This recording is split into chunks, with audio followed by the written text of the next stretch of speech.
Hi there, it's Freeman Stephen. It is Thursday the 30th of August 2018.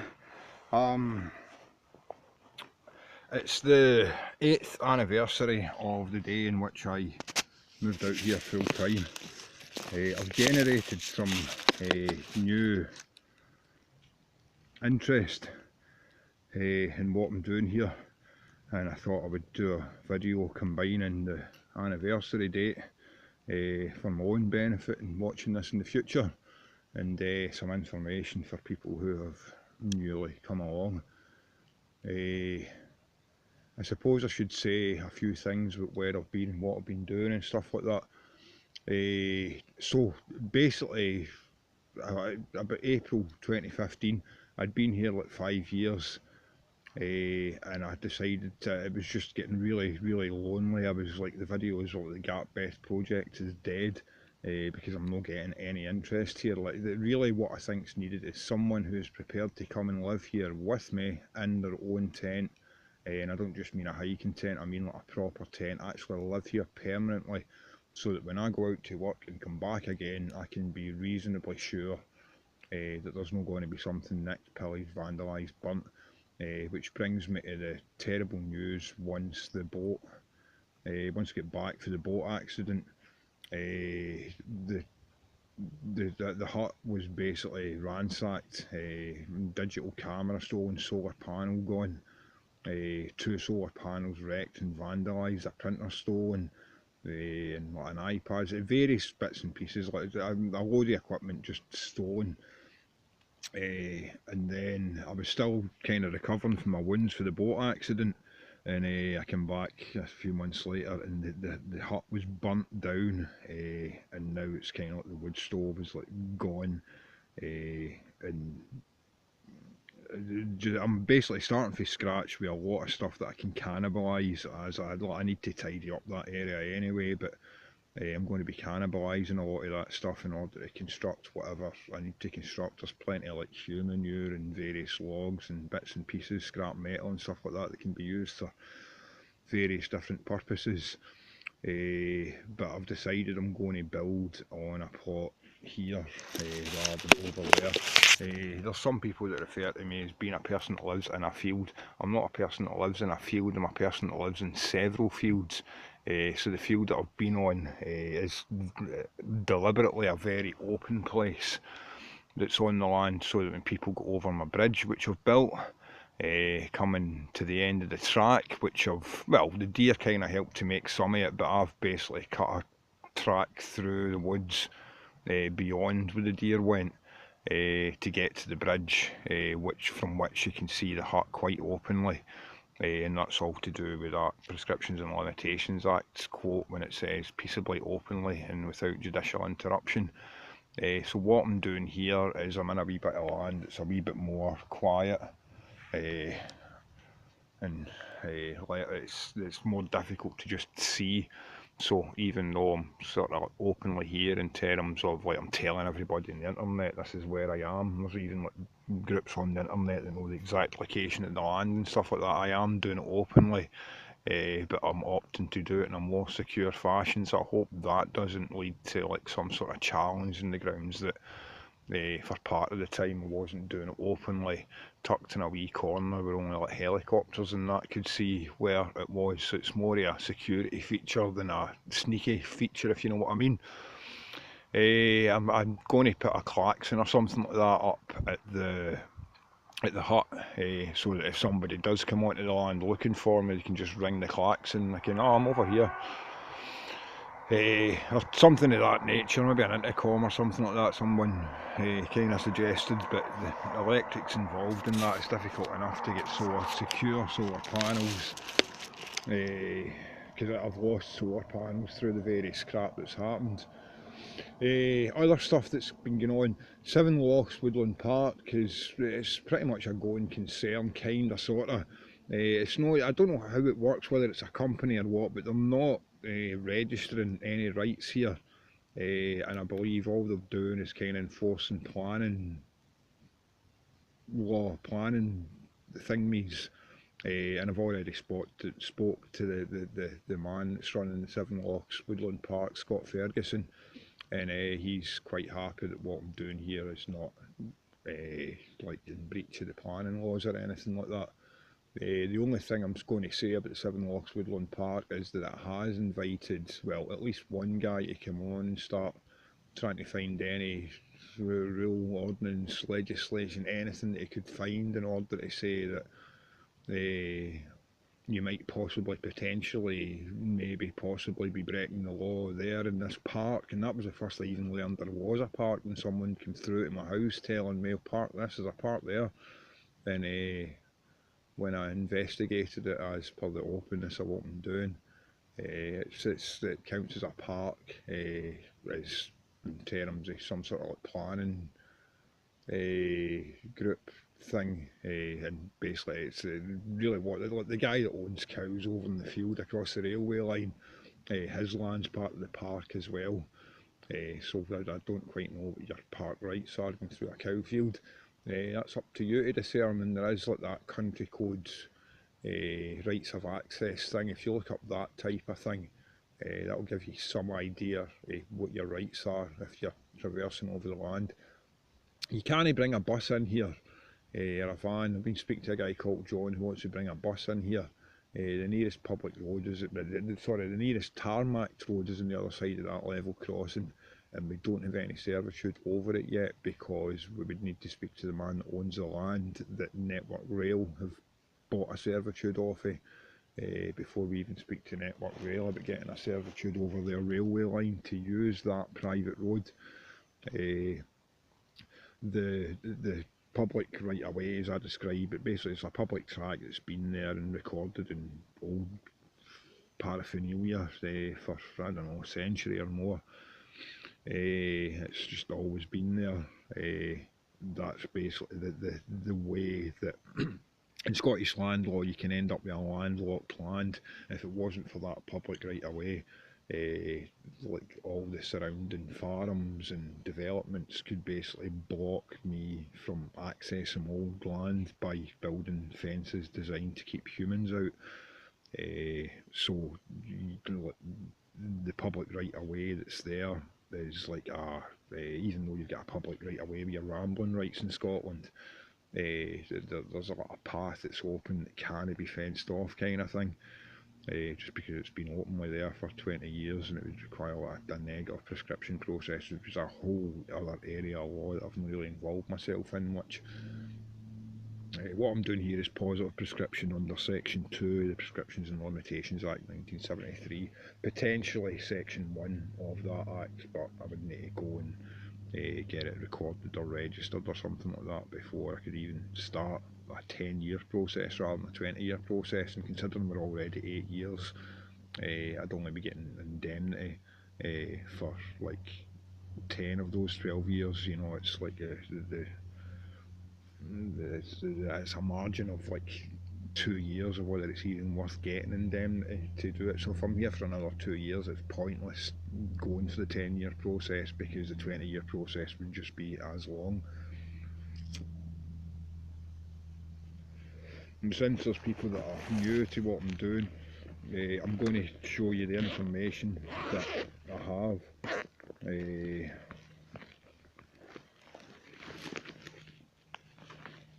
I've collected up over the years. I'm going to read out I think it's called a counterpart deed. I'm not sure of the exact wording of it, but what it is like there's two deeds that have got the exact same writing on it, but the blanks are filled in slightly differently. And the blanks are the date and time that who was the grantor and who was the grantee and who was signing it and who witnessed it, kind of thing. That's the only things that really change. So I'm going to, as the first bit of information, I'm going to read out this deed here without giving details of the private individuals who are involved in the granting and the grantee of the deed. So it's basically, this conveyance is made on the 19th day of April in the year 2010 at the hour of 8 PM and 5 minutes between Blah of address, referred to as the grantor on the one part, and Stephen Duffy of address, which was the place I was living before I worked out that a mailbox doesn't count as a residential address. Hereinafter referred to as the grantee. So I am the person, this deed that I'm reading here, I am the grantee, and my friend has granted it to me without consideration, which you'll hear later in the deed, which basically means I didn't buy him a thing, I just gave it, here you go, here you are. And there's an earlier conveyance where the deed was granted to my friend by way of a gift. So it goes on, after referring to this conveyance is made between the grantor and the grantee, it says, whereas the grantor having right as proprietor of the lands hereinafter described, and whereas the grantor has agreed with the grantee for the disposition of the said lands without consideration, and it has been agreed that the same shall be vested in the grantee. Now this deed witnesseth, in pursuance of the said agreement, the grantor hereby conveys unto the grantee the lands described by a perimeter as follows. Now, what follows is like 1, 2, 3, 4, 5, 6, 7 sentences, which basically describes the red line around the land of Gartbeth. There is like an actual conveyancing error on this particular thing, but for all intents and purposes, if you can see the red line round that is basically Gartbeth, and the hut is kind of over here somewhere, just at the tip of my finger, somewhere there. Or it was, I should say, because the things are fucking bumped down, fucking mess. Excuse my language, but it kind of does piss people off when they get their home burnt down. So that 1, 2, 3, 4, 5, 6, 7 sentences basically describe that red line. Just to give you, I'm not going to go through every single last sentence, but just to give you an idea of what it sounds like. It says, starting from the point where the stream due east of the pool to the southwest of the former Gartloch distillery grounds meets that pool. From here the perimeter travels along the stream for some 200 metres, where the perimeter travels on the track from the northern edge of the pit, and it goes on like that for fucking ages, and then it gets to 1, 2, 3, 4, 5, 6, 7, and it says it's edged red on the annex title plan. So I've got something like that annexed, as in like stapled to the deed, with a slight mistake in it, and there's a slight mistake in the writing as well, but that can be fixed by corrective conveyancing, which won't cost a fucking penny. So that was section 1 of the deed. Section 2, it says, the said lands, inclusive of the right to draw water from and drain effluent to the various drains, burns, streams and other bodies of water which are on the land or bound the land. Section 3, the said lands, inclusive of the minerals on the land, in the land and held apart from the surface of the land. Section 4, under burden of a right of way starting around 800 metres due east of the southwest corner of the land before described on the said land's southern boundary, travelling from there almost north and forking there at the northern boundary into the lands of Garnkirk on the one path, and west on the other path, going west from that fork, following the boundary of the lands hereby conveyed, the said right of way marked blue on the annex title plan. Section 5, with servitude over the track leading from Gartloch Road to Gartnod, marked green on the annex title plan. And section 6, without exception or reservation. In witness whereof the said parties to these presents have hereunto set their hands a deed the day, year and time first before written before the witnesses. And I've basically got the names and addresses of people who witnessed me and my friend performing this deed, and not only does my friend the grantor sign the deed, me the grantee has signed the deed, and the 2 witnesses have also signed the deed, and it's a counterpart deed, so there's like 2 deeds that are exactly the same writing, almost, apart from the bits where you fill in the blank. I'd just like to say about section 4 there, under burden of right of way starting around 800 metres due east of the southwest corner, blah blah blah. That describes a part that's like erroneous. It needs a bit of corrective conveyancing on it, which, as I said, can be done free of charge. So that's Gartbeth there on a map that kind of describes where it is. I don't want to go into like too much, like, I suppose it when I do any though. People are kind of warning me not to say too much about where it is, and I'm wondering about the wisdom of that. After 8 years, maybe I should just like be straight about the fact like this is where it is over the whole internet, so that if someone in Bangladesh decided I'm going to go to Britain, I'm going to visit Gartbeth, they would be able to find it no bother. And I don't see any reason why I shouldn't do that, but lots of people are saying no, don't do that, don't do that. And I'm concerned about the openness if I'm actually hiding what I'm doing, but I can see the security reasons why I might not want to invite every potential mad bomberman onto the land. So I'm not quite sure about releasing it to like the full publicity of the internet right now, and consider them openly to be like parties that are interested in the land can see that I'm here kind of thing. And lo and behold, there's various networks of people that are all probably chatting about me for like Gartlock and Muirhead and various places that surround the place. I've got certain notoriety, I suppose, and it's good that the people from Muirhead don't know the people from Gartlock, so I've got several different groups of people who are, I'm sure, engaging in their various gossip of the strange guy that lives in the field.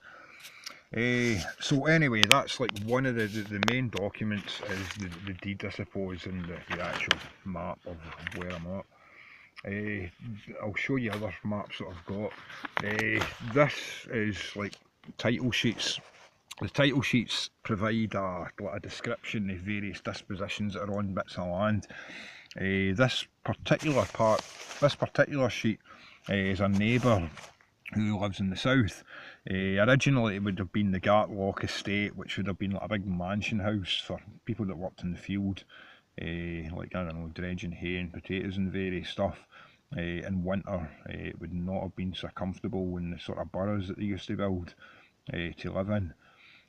So what they would do is in the winter they would go into the big stone mansion house, and that was basically how people lived back in the day. Later on, the people that owned the mansion there gave their mansion away to Greater Glasgow Health Board to build a mental asylum. So we're not quite crazy people, but we're not far away from it either. So that basically describes what is effectively the lands of Gartlock House. And as you can see, there's like an orange bit that's shaded and a pink bit that's shaded, and then bits with red lines on it that don't have any shading on it at all, and various other sort of lines and different colours and that are used. On the full title sheet, the description of that is the orange bit, different servitudes and burdens exist. Just to go over what I've did in previous videos, like land, like I'm a human, right? So I am obliged not to stab a policeman in the neck, and I also have the right to be protected from someone stabbing me in the neck. So I've got rights and I've got obligations, right? So land is kind of like a human, except it doesn't have human rights, it has land rights. So a burden would be an obligation that the land has, and a servitude would be a right that the land has. So this land here, I'm not sure whether it's applicable to this particular bit, but like that pink bit of land there will most likely have a servitude over this road here. Even though that road there is outside the pink person's area. And the orange land will have its own sort of burdens over it, like the road through there. That pink bit probably has a servitude over that road, and that orange bit is counted to have a burden of servitude by providing a road for this land here. So it's kind of like that land's got rights and that land's got rights. As for the owner of the land, well, they kind of get the benefits of the land and the rights that the land has. So it's kind of like looking at a human being's human rights, except you're looking at a bit of land with land rights, and people that own the land itself having the various rights, and obligations which are classed as burdens and servitudes. So that shows you what a title map looks like. You get a really big one as well, where it shows you in great detail when it stretches out to like several A4 pages, but just to show you. This bit here is the distillery grounds. Initially when I started looking for land, that distillery building was like, I know it's like it counts as heritable property, so you can't just claim it except going through the BV process, which is bona vacante. If it has an owner, an identifiable owner, or if it has a heritable property on it, then you can't just claim it as you can in England, or as you could in England until the squatting laws changed. You need to get it registered and written into deeds and various stuff. You need to do a lot of legal work. You can't just like walk in and grab it and fence it off and claim it's your own. There's something very specific about the ownership of Gartbeth that allows it to be done by the first person that comes along, but other videos will explain that to you.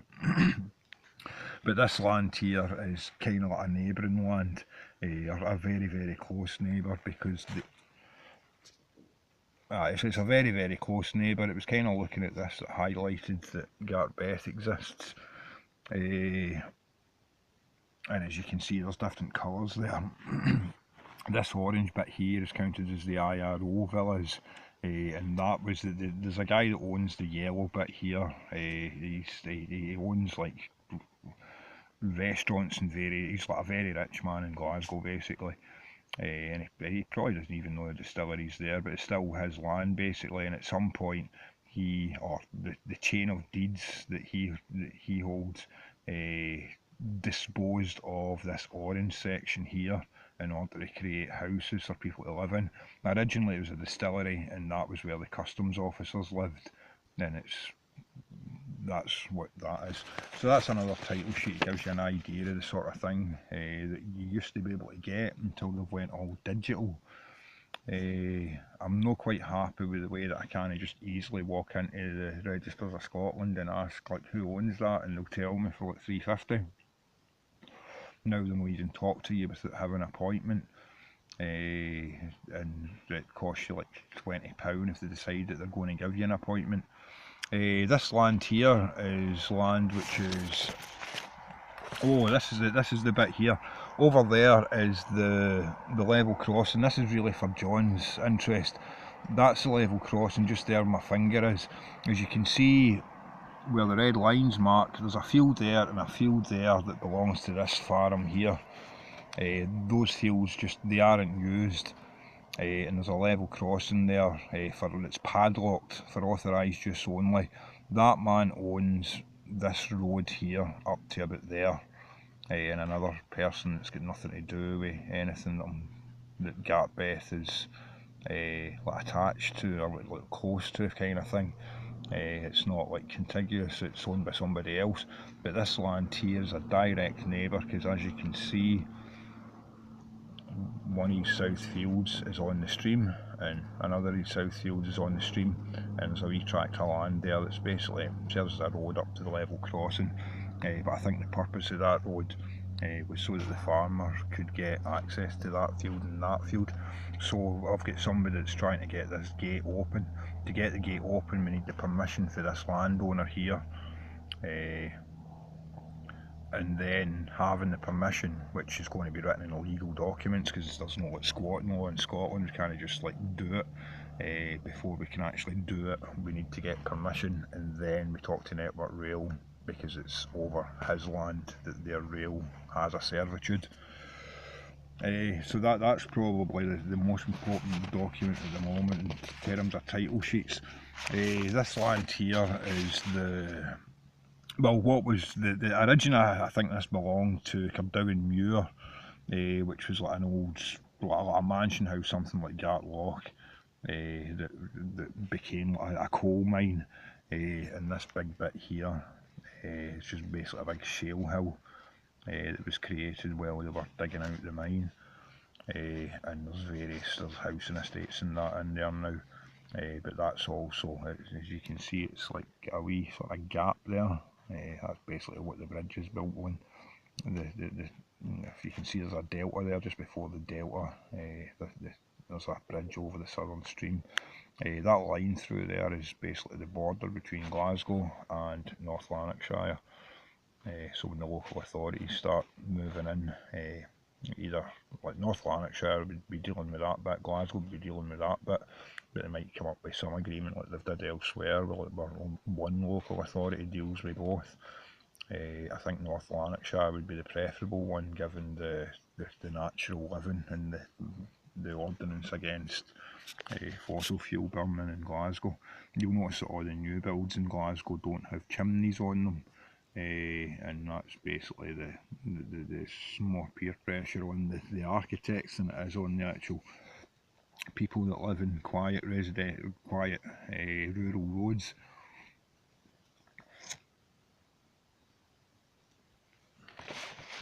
Right, that's what I've got the full title sheets for that, just to show you the maps. It's just easier to explain it. I've got maps dating back to 1795, and that's us right here. That would have been the parish of Lanark, possibly. Barony parish of Glasgow and the parish of Shettleston, and they would have all met up there. I think Gartbeth would be somewhere like around here. It's not a great map, but they weren't the great map makers back in 1795. Who didn't have Google satellite maps in those days. Later on, there was this 1856 map. Then you can see the shape of Gartbeth just here. You can just see a rough line, and there's a raised peat bog there. That there is called a sea sink to the local authorities. I can't remember what it's called. A citywide site of importance for nature conservation, and it's really just behind me there. But that shows up on an old map long before it was a sea sink in 1856. Later on, I've got a map, 1876. Showing a much clearer version of Gartbeth, which you can see the kind of 45-degree edge there, and it goes all the way around. That's basically a stream, and it turns into a sludge down there. There's another stream along there, all the way along there, turns into a bit of sludge all the way around here, and that's the sea sink. And you can see the shape of Gartbeth there, just being the mossy bit. So what else have I got? 1925 Ordnance Survey map. Again, you can see the shape of it, even though you don't see the sea sink, which is there. World War II, a land utilisation chart. 1944. Yellow is the colour of it, and yellow is heathland, moorland and rough pasture. So that's what it was getting used for in 1944. I think that's all the historic maps apart from the recent ones. This is just a map to tell me who owns what around the land, and as you can see, the corrective conveyance and error is on that map. I don't want to go into too much details of an error, if you can understand why. I've also got here the season sheets for all the surrounding lands, and they're very difficult to read. I'll give you an example of a very, very difficult one to read, which was done a very, very long time ago. It's handwritten, 1875, 29th of March, 3 few disposition.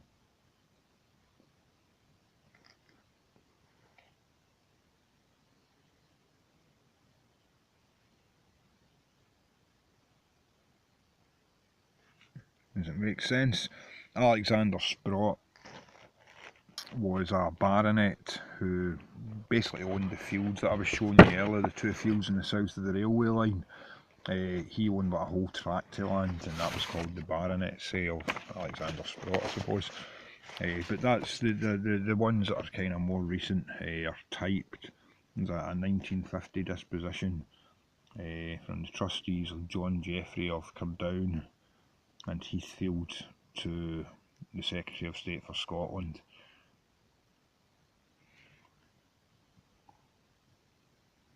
To the National Coal Board. So that was the creation of the Cardown pit, perhaps creation, or maybe some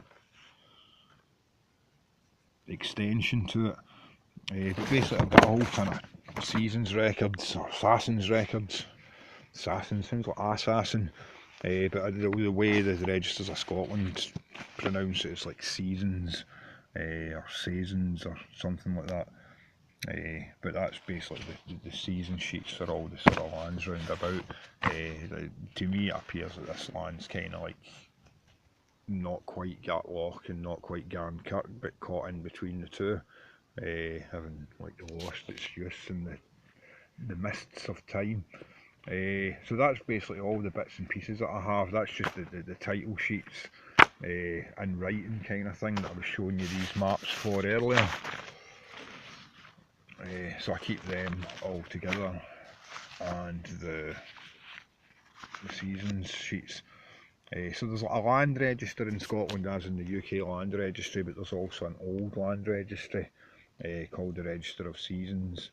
And generally when they're talking about recording a land as opposed to registering a land, they're talking about being getting a notice of seasons or something like that. They're talking about having a recording in the seasons record and a registering in the land registry.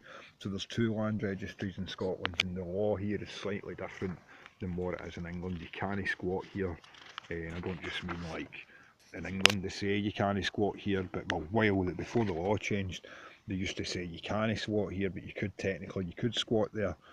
What I mean is that legally it's not possible to just like walk into someone else's land or walk into land that a previous owner has owned, like just like a derelict building. You can't just claim that. You've got to do it through legal channels and through documents and various registrations and stuff like that. So it's really, when I say legally, when I say you can't squat, what I mean is legally you can't do it, because it's not the way it used to work in England, and it never has been. That's what I'm saying with the seasons record. We've had a land registry in Scotland for a long time. Our land law is very different from what it is in England. You can walk anywhere, any field, any private road, without any hassle for anybody in Scotland, whereas in England, if you're even so much on a field that's owned by a farmer, he can say you're trespassing and it'd be upheld by the magistrate.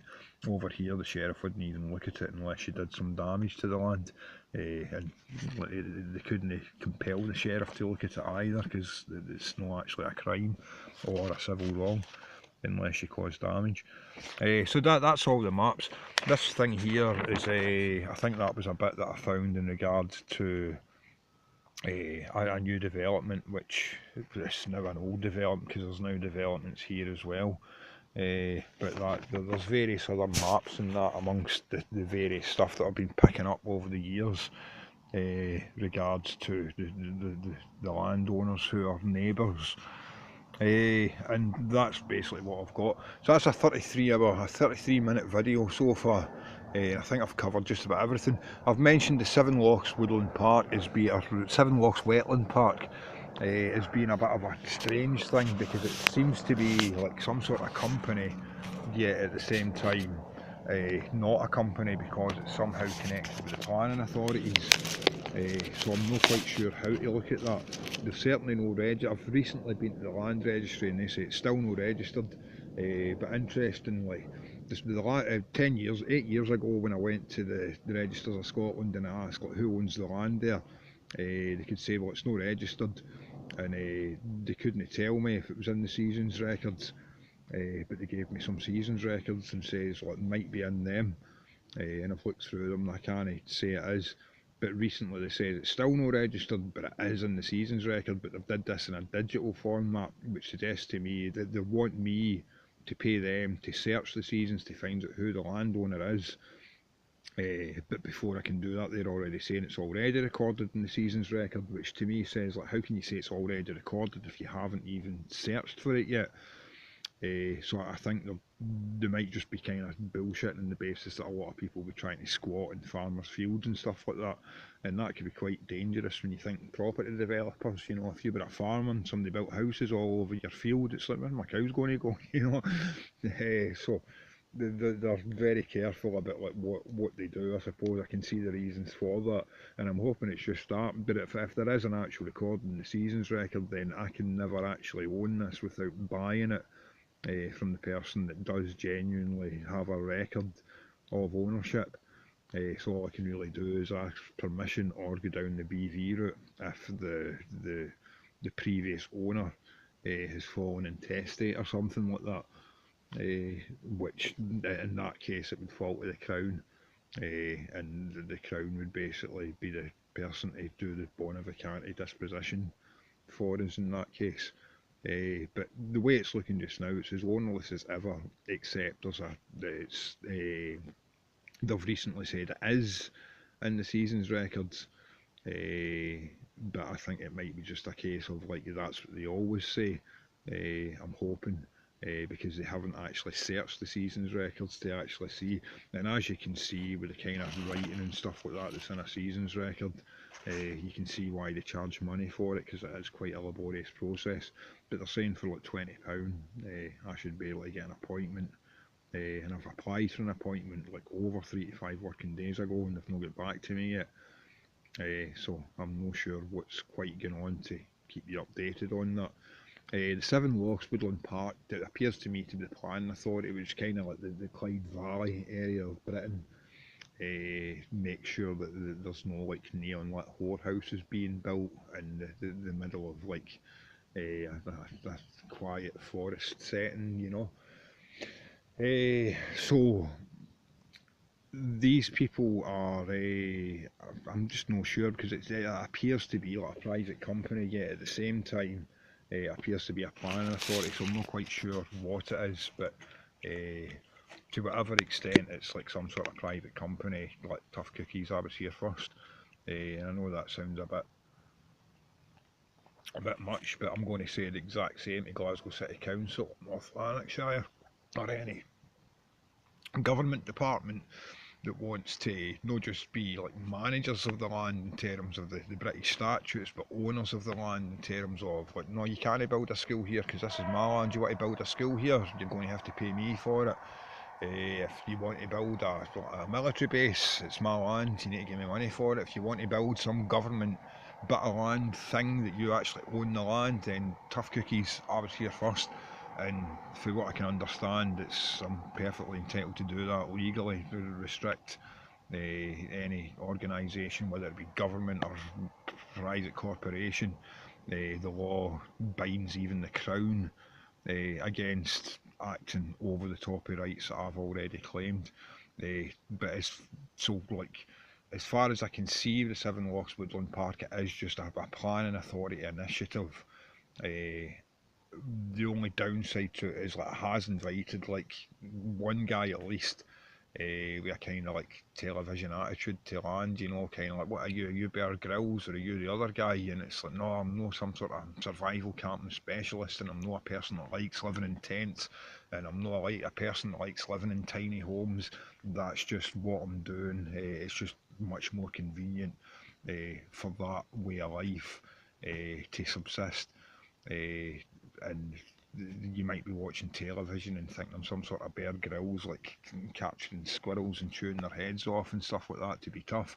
I'm just trying to build a farm from scratch, which is quite a big undertaking because it involves knowledge of agriculture, knowledge of construction, knowledge of legalities, and knowledge about several different subjects. So it's like a vast pool of resources that I'm pulling together. But it's invisible resources, so they're not quite respected by the general population that watches television. So I'm not quite sure what the Seven Lochs Woodland Park is, but as far as I can say, for what's written in the forums, what's written in their stuff, all they are is the planning authority trying to create a public space anywhere that hasn't been claimed. This bit's already been claimed, so effectively I've got the same rights here as the guy that has cows over there. If you come onto this land and you harm any of my livestock on the basis that it's a public park, you're breaking the law. If you come into the curtilage or you come inside any of my shelters or any, you're breaking the law. Basically, you're trespassing when you do that. And if you're just passing through the land, the same rights as anywhere else. You can do that in Scotland freely, so long as you don't cause any damage. But you'd be causing alarm to walk into a tent or a hut or within its curtilage to be doing that. So, like, I'm not quite sure what Sevenlocks Wetland Park are actually truly up to. But that's the only downside. I've already had one guy coming through, sort of, I don't know how to describe it a little. It's not quite litigious because he's not taking you to court, but he's mentioned every possible potential anything that you could be breaking the law anywhere, possibly. And I felt like pulling out a joint and saying like, no, I don't break the law, But it's that kind of thing really pisses me off. He doesn't know anything about what I'm doing here or the legalities involved in it.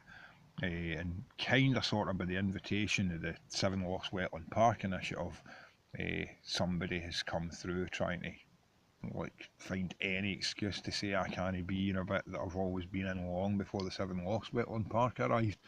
And that's the only downside to it. Upsides, I don't know, they seem to be kind of friendly with people that are wanting to develop their land. And that to me sounds like that's not too bad a thing, So there's upsides and there's downsides, but the downsides is that they're inviting people through who don't quite grasp anything beyond Bear Grylls, if you know what I mean. So long as the right people come through, I'm happy. There's people that come through for various rural reasons. I don't want to go into the details of their own personal escapades, but I'm quite happy with those folk coming through. But if it's kind of like I can really fuck your life over with legalities, I don't care whether it's legal or not. It's actually threatening behaviour as far as I can see, and I'm no keen for such people to be wandering through. What else can I say? I mentioned the level crossing when I was going through the title plans. Regarding getting a mailbox, I'm trying to get in touch with the LLPG, and I need a decent map to send them so that I could suggest a place where they might want to put a mailbox so that this land here can have an address. Now people are looking on Google saying, oh look, there's a postcode there, that means you have an address. To have a legal address, you need a group called the LLPG, or the NLPG is like a national version of it. Maybe it's the NLPG, but whatever. You need a special group within central semi-local government that gives out addresses, and on the basis of that address, the Royal Mail generates a postcode, and then I would have an actual legal address for this place, which it currently doesn't have. So I'm in touch with the LLPG trying to get that, but they're looking for a good map, which is something that I don't currently have. So where I'm at the 42-minute mark, this is going to be a long video upload. I think that a bit covers everything that I need to cover. It's summer. I've lost the wood burner. When it comes into winter, I'm going to have to get some sort of stuff set up here. Because right now, despite the protection of the trees and this sort of area which will protect me for the west winds that come in the winter, I think I might require a shelter that's a bit more sturdy than like a 3-season tent kind of thing, which is what I'm living in at the moment. Is there any other things that I need to discuss here? I'm cannibalising the place where the shed was, and I've got various other things going on. I think I've covered everything, so I'm going to leave it there. Freeman Stephen out.